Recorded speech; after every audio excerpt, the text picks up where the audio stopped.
നമസ്കാരം. ഇന്ന് December 28, Indian national കോൺഗ്രസിൻ്റെ സ്ഥാപക ദിനമാണ്. ഇത് പറഞ്ഞു വരുന്നത് മറ്റൊന്നിനുമല്ല, വയനാട്ടിലെ ചൂരൽമല, മുണ്ടക്കൈ ഉൾപ്പെടുന്ന ദുരന്തബാധിതർക്കായി ശ്രീ രാഹുൽ ഗാന്ധിയും കോൺഗ്രസും ഒരു ഭവന പദ്ധതി പ്രഖ്യാപിച്ചിരുന്നു. അവരുടെ പുനരധിവാസം നടപ്പാക്കാൻ 100 വീടുകൾ ഇന്ത്യൻ നാഷണൽ കോൺഗ്രസ് നിർമ്മിച്ചു നൽകുമെന്നായിരുന്നു രാഹുൽ ഗാന്ധിയുടെ പ്രഖ്യാപനം. KPCC ഇതിനായി ധനസമാഹരണവും നടത്തി. യൂത്ത് കോൺഗ്രസും പണം പിരിച്ചിരുന്നു.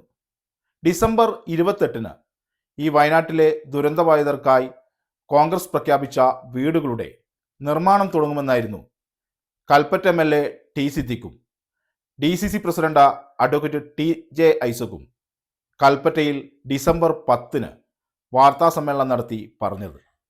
നിരന്തരം മാധ്യമപ്രവർത്തകരുടെ ചോദ്യത്തിനുള്ള മറുപടിയാണ് സിദ്ദിഖ് ഇത്തരത്തിൽ പ്രഖ്യാപിച്ചത്. ഡിസംബർ 28 കോൺഗ്രസിൻ്റെ സ്ഥാപക ദിനത്തിൽ മുണ്ടക്കൈ, ചൂരൽമല ഉൾപ്പെടുന്ന ദുരന്തബാധിതർക്കായുള്ള വീടുകളുടെ നിർമ്മാണ പ്രവർത്തനം ആരംഭിക്കും എന്നായിരുന്നു പറഞ്ഞിരുന്നത്. ആ വാക്കുകളിലേക്ക് പൂർത്തിയാകും. ഈ മാസം തന്നെ കോൺഗ്രസ് ഭവന പദ്ധതിയുടെ തുടക്കം കുറിക്കും. രജിസ്ട്രേഷൻ നടപടി കഴിഞ്ഞാൽ സ്ഥലം പറയും. സ്ഥലം ഞങ്ങൾ കണ്ടെത്തി, സ്ഥലത്തിന്റെ അഡ്വാൻസ് കൊടുത്തു, ഞങ്ങൾ അതിന്റെ ലീഗലായിട്ടുള്ള എല്ലാ ഫോർമാലിറ്റീസും ഞങ്ങൾ പൂർത്തീകരിച്ചു. ഞങ്ങൾ അതിന്റെ നടപടികൾ, അതിന്റെ കോണ്ടൂർ മാപ്പിംഗ് പൂർത്തീകരിച്ച് അതിന്റെ ഡിസൈനിങ്ങിന് വേണ്ടി ഒരു വലിയ ടീമിനെ ഏൽപ്പിച്ച് നിർമ്മാണത്തിനുള്ള ഏജൻസിയുമായിട്ടുള്ള ഇന്ററാക്ഷൻ ഫൈനൽ സ്റ്റേജിൽ. ഓരോന്ന് പറയും. ഒന്ന്, സ്ഥലത്തിന്റെ അഡ്വാൻസ് കൈമാറി. 2, സ്ഥലത്തിന്റെ രജിസ്ട്രേഷൻ നടപടികളിലേക്ക് ഞങ്ങൾ കടക്കുന്നു. 3, അതിന്റെ കോണ്ടൂർ മാപ്പിംഗ് ഉൾപ്പെടെയുള്ള നടപടികൾ പൂർത്തീകരിക്കുന്നു. 4, അതിന്റെ ഡിസൈനിങ്ങിന് വേണ്ടി ഒരു നല്ലൊരു ടീമിനെ, കൊള്ളാവുന്ന ടീമിനെ സെലക്ട് ചെയ്ത് അതിന്റെ നടപടികൾ പുരോഗമിക്കുന്നു. നിർമ്മാണത്തിനുള്ളതായിരിക്കുന്ന കമ്പനികളുമായിട്ടുള്ള ചർച്ച പൂർത്തിയായിട്ടില്ല, അത് നടന്നുകൊണ്ടിരിക്കുന്നു. ഈ മാസം രജിസ്ട്രേഷൻ നടപടികളും ഈ മാസം പ്രവൃത്തിയും തുടങ്ങാനുള്ള എല്ലാ ക്രമീകരണവും കോൺഗ്രസ് നേതൃത്വത്തിൽ നടന്നിട്ടുണ്ട്. ജില്ലാ കോൺഗ്രസ് പറയട്ടെ, ഞങ്ങൾ ഈ സമയത്ത് പറയാത്തത് ഇപ്പോ ഇതുമായി ബന്ധപ്പെട്ടതായിരിക്കുന്ന വിവാദ പശ്ചാത്തലത്തിൽ മാത്രം പറഞ്ഞു. ഞങ്ങൾ ഈ തെരഞ്ഞെടുപ്പിന്റെ വേളയിൽ ഈ ഒരു ചർച്ചയിലേക്ക് ഈ തെരഞ്ഞെടുപ്പിനെ കൊണ്ടുവരണമെന്ന് ആഗ്രഹിക്കുന്നവർ, കോൺഗ്രസ് അഴിമതി മറ്റുള്ളതും ഒക്കെ പറഞ്ഞ് കൊണ്ടുവരാൻ ആഗ്രഹിക്കുന്നവർ, അതിന് കൂടുതൽ ബലം നൽകാനുള്ള ഒരു ചർച്ച വേണ്ട എന്ന് ഞങ്ങൾ തീരുമാനിച്ചു. നിങ്ങൾ ഈ വാക്കുകളെല്ലാം തന്നെ കേട്ടല്ലോ. DCC പ്രസിഡന്റിനെ ഇരുത്തിക്കൊണ്ടായിരുന്നു കൽപ്പറ്റ MLAയുടെ ഈ പ്രഖ്യാപനമൊക്കെ വന്നത്. നിരന്തരം മാധ്യമപ്രവർത്തകർ ചോദിക്കുന്നുണ്ട്, എവിടെയാണ് സ്ഥലം കണ്ടെത്തിയത്, ഏത് പഞ്ചായത്തിലാണ് സ്ഥലം കണ്ടെത്തിയത്, അതൊന്ന് പുറത്തു പറയൂ, ആ സ്ഥലമൊന്ന് പുറത്തു പറയൂ എന്നാണ്.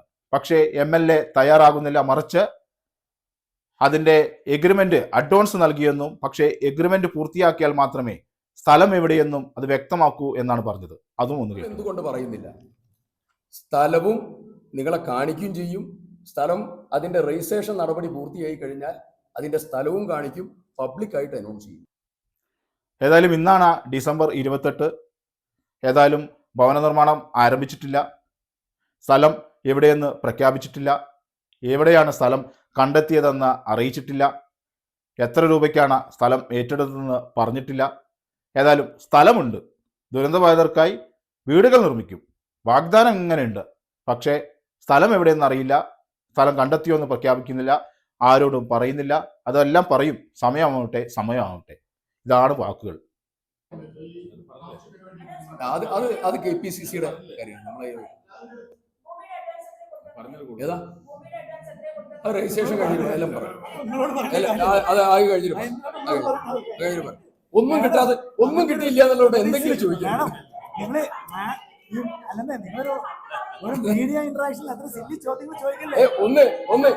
ഒരു മാധ്യമ പത്രസമ്മേളനത്തില് ഒരു ലെവൽ വിട്ട് പോരും. ഇനി ആരാണ് ഈ കോൺഗ്രസ് പ്രഖ്യാപിക്കുന്ന ഭവന പദ്ധതിയിലെ ഗുണഭോക്താക്കൾ എന്നായിരുന്നു മാധ്യമപ്രവർത്തകരുടെ അടുത്ത ചോദ്യം. അവർ ചോദ്യങ്ങൾ ഉന്നയിക്കാൻ ഒരു കാരണവുമുണ്ട്. കാരണം സർക്കാർ ഒരു ഭവന പദ്ധതി പ്രഖ്യാപിച്ചിട്ടുണ്ട്. ടൗൺഷിപ്പിൽ 200-ലധികം വീടുകളുടെ നിർമ്മാണം പൂർത്തീകരിച്ചിരിക്കുകയാണ്. അതോടൊപ്പം ഇന്ത്യൻ നാഷണൽ മുസ്ലിം ലീഗിൻ്റെ വീടുകളുടെ നിർമ്മാണവും ഒരു ഭാഗത്ത് നടക്കുന്നുണ്ട്. അപ്പോൾ ഈ കോൺഗ്രസ് പ്രഖ്യാപിച്ച പ്രഖ്യാപനമല്ലാതെ സ്ഥലം പോലും കണ്ടെത്താൻ കഴിയാത്തൊരു സാഹചര്യത്തിൽ ആരായിരിക്കും ഗുണഭോക്താക്കൾ എന്നായിരുന്നു മാധ്യമപ്രവർത്തകരുടെ ഒരു ചോദ്യം. അപ്പോൾ ദേ വരുന്നു മറുപടിയും ഇങ്ങനെ തന്നെ. ഞങ്ങൾ ഗുണഭോക്താക്കളെയൊക്കെ കണ്ടെത്തി കഴിഞ്ഞു. സിദ്ദീഖിൻ്റെ വളരെ ചിരിച്ചുകൊണ്ടുള്ള ഒരു മറുപടിയാണ്. അതും ഒന്ന് കേട്ടു നോക്കുക. സമരങ്ങൾ നടന്നിരിക്കുന്നു. പ്രത്യേകിച്ച് ഈ പടവെട്ടിക്കുന്ന് പോലുള്ള സ്ഥലങ്ങളിൽ. അവരൊക്കെ ഈ നിങ്ങളുടെ ലിസ്റ്റിൽ ഉൾപ്പെടുത്തുമോ? എന്താ ധാരണയായിട്ടുണ്ടോ? ഞങ്ങൾ അതൊക്കെ പരിശോധിച്ചുകൊണ്ടിരിക്കും. നിങ്ങൾ പറഞ്ഞ കാര്യങ്ങൾ ഉൾപ്പെടെ പരിശോധിച്ചു.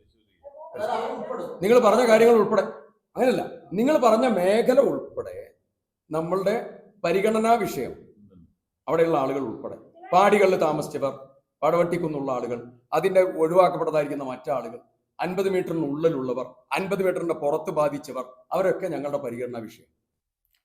ഏതായാലും 2025 അവസാനിക്കാൻ ഇനി കേവലം 3 ദിവസങ്ങൾ മാത്രമേ ബാക്കിയുള്ളൂ.